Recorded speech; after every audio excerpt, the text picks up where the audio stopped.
So, what is a supervening or frustrating purpose in a contract that can allow a party to get out of a contract?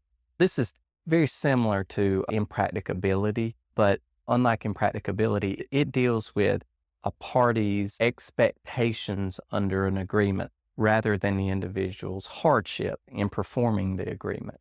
Basically, parties enter into a contract, there's a meeting of the minds, and they have an understanding about the expectations of the contract. If the situation or the surrounding factors that gave rise to the contract materially change, and the parties did not anticipate this or in any way foresee this, or particularly account for this possibility of this situation changing in the agreement, then it could allow a party to get out of the agreement if that change of situation somehow affects their underlying purpose in the contract.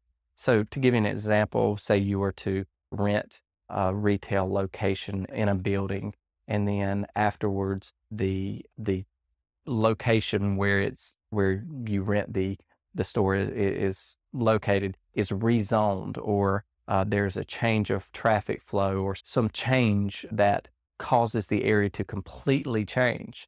This may be a supervening or frustrating purpose. Say a natural disaster comes through and wipes out the area, and then it's blocked off for a significant amount of time where individuals can't get to it or something like that. Again, that could be a supervening or frustrating purpose that the parties didn't account for at the beginning of the agreement.